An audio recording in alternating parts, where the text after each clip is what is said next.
Hi, so in today's video, I figured I would do something a little bit more serious.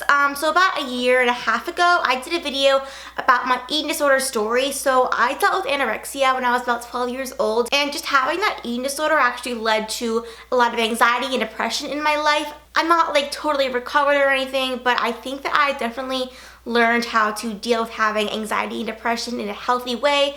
So I just wanted to share my advice with you guys on how to deal with eating disorders, bullying, anxiety, depression, wanting to self-harm, things like that. I get so many DMs on Instagram asking for advice and stuff like this, and honestly, I just cannot answer them all. If you have any questions for me or anything you want some one-on-one advice on, just comment it in the comments down below. I'll try to answer it if I can. But also there are like tons of other people in the comments down below that I'm sure will be happy to help you with your problems, and that might even be more helpful than I can. Before we get started, if you are not already, make sure to subscribe to my channel down below. I post my videos every single Saturday. And without further ado, let's get started. So one of the most asked questions I got when I posted about this Q&A on Instagram was, how do I deal with wanting to cut myself? So I totally realized that cutting your wrists or your stomach or your thighs can be a very great way to get out the negative energy in your body and kind of focus all your depression or anxiety in one place. And you know, for the time being, it can really help, but in the long run, you're damaging your body, and that's super unhealthy, and you really do not want to do that. So one of my biggest tips to avoid wanting to cut yourself is just like distract yourself. Just, you know, make a sandwich, take a shower, call up a friend. Just like literally do anything to distract yourself and kind of like put your energy elsewhere. If you can't suppress the urge to want to harm yourself, some things you can do is either take an ice cube and start rubbing that on the place you'd like to harm yourself. So if you like to cut your wrist, just take an ice cube and start rubbing it on your wrist, and it will create that like pain that you're craving, but it won't like harm you in a permanent way. And you can also take a rubber band, put that on your wrist as well, and just start like slapping it. It will hurt a little bit, but it won't harm you in a permanent way. So both of these alternatives are very safe, and they're a great way to get over wanting to self-harm. I'm in no way trying to promote self-harm, but you have to understand that when someone wants to self-harm, that they're not going to be able to stop that urge. So the best thing you can do is either distract yourself or replace it with something else that's not harmful to your body in a permanent way. A lot of the other questions were more directed towards me, and a lot of you guys wanted to know what my experience with bullying was. So most of my bullying experience has been online, so cyberbullying. You know, being kind of YouTube famous and putting yourself out there on Instagram and YouTube, it's kind of inevitable that you're going to get hate, and I've learned to deal with that. So, you know, every once in a while I'll get some comments telling me that my voice is super annoying, that I'm fat, that I'm ugly, that I'm just like an annoying person in general. And you know, it hurts at first, but I've learned to deal with that. I mean, I've had like hate pages before, very long time ago, but that's pretty much the extent of my experience with bullying in general. I've been very fortunate and lucky not to have dealt with a heart-wrenching bullying experience. It's just been cyberly. I've learned to deal with it.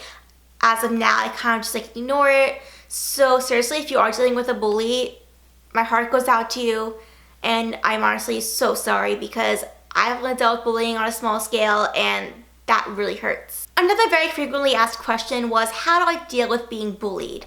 So my greatest advice is just to not give them the satisfaction of letting them know that they're hurting you. So even if they said like the most hurtful thing in the world, don't let that bully know that they've hurt you. Because the thing that gets bullies off is knowing that they've hurt your feelings. So if they don't see that they're affecting you in a negative way, then they might even back off. So just like don't let them see that they've hurt you. One of my greatest tips for dealing with cyberbullying is to kind of like kill them with kindness. I know that it's super cliche. I mean, it doesn't always work, but if I ever get like a hate comment on Instagram or YouTube that I can't really ignore, like my mind just won't let me, I'll respond with something like super nice. So for example, if someone comments on my Instagram photo or a YouTube video and says, "Oh my god, you sound like you're 5, you're so annoying, please die," I'll respond with something like, "Hope your day gets better, I'm so sorry you feel that way," and just essentially just be like totally contrasting to the hate that they just commented. So I'll just be super positive towards them, and I don't know if that makes sense, but basically just kind of like be nice to the bully, and sometimes that can discourage them and they'll stop. Or the most obvious thing is just to like ignore it. Ever since I've learned to ignore all the hate comments I get and just kind of like stop caring about them, my life has been so much better. Like, I used to look at these comments and just feel so sad and bad about myself. But since I've learned to just like ignore them, I've been like so much happier and I don't really care anymore. This takes some time to learn how to do, but if you can, just like ignoring a bully is seriously so helpful. The next question is, what can I do to stay happy? So my greatest advice for this is just to find a hobby and just like totally put everything you have into that hobby. So for me, I was very sad and like depressed before I started YouTube, or even like in the beginning of my YouTube channel. I was just like a very sad person. I was dealing with depression and anxiety.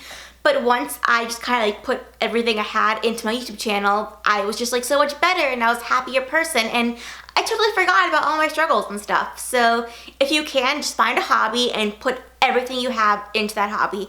It will seriously make your life so much happier and you'll totally forget about all the sad things that you dealt with before. The next question is, how do I deal with super bad anxiety? So for me, a combination of therapy and medication did a really big difference for me. But I totally see that that's not something that everyone has access to, like a doctor or medication. It's expensive and it can be hard to get. So my number one tip, if you can, would just be to consult a therapist and get some medication. But obviously, if you cannot do that, then I found 4 things that you can do on your own to deal with anxiety. So the first one is just get a ton of sleep.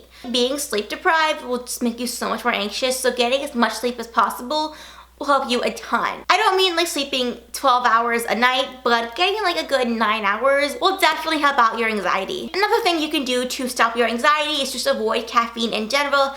Caffeine is a stimulant and it just kind of gets your mind racing and can make you a lot more anxious. So if you can avoid caffeine, it will definitely help. You can also try to live a healthier lifestyle, like exercising and eating healthy. When your body's happy, you're gonna feel so much better, and I guarantee your mind is gonna be so much less like cluttered and just kind of like all over the place. So if you are dealing with anxiety, catch up on sleep, avoid caffeine, and also try to get as much exercising and healthy eating in as possible. Also, if you can pinpoint what is causing your anxiety, like address that and do your best to just kind of change that and not make it an anxious thing anymore. So if having like a ton of homework is giving you anxiety attacks, then just try your best to manage your time, not procrastinate, and just do your best to make your homework load not as stressful. The next question is, how do I deal with a friendship breakup? Friendship breakups are a huge part of life. There's not many relationships that last forever, like friendship-wise. So whether you've just like drifted apart from a friend or you got into like this huge fight, just try to accept that it's for the best. Because if you weren't talking or you got in a huge fight, there was obviously something wrong with your friendship, and it's not always worth trying to fix, you know? Like, I used to have some friends where we always fought and I was always so sad about it because we were always fighting. There was always like drama in our group, and once I just kind of like separated myself from them and accepted that we weren't going to be friends anymore, my life was so much happier. So it'll be really sad at first, but just accepting that it's for the best, it'll like get you so much farther in life than hanging on to a friendship that's not going to work. Of course, just like a romantic breakup, friendship breakups are really sad. So don't be afraid to give yourself time to grieve, but also you can't be afraid to make new friends. You can't be stuck in that relationship forever. The next question is, how do I deal with a friend who is depressed? This is a very awkward situation and you're probably not going to know what to do at first. One of the best things you can do is to allow that person to talk to you. So listen to their feelings and be that person that they can vent to. It's also very important to encourage that person to get help. So just do your best to try to convince that person to talk to a professional, like a therapist, a school counselor, a psychologist, like all that kind of stuff. They will help your friend a lot more than you can, so it's very important that you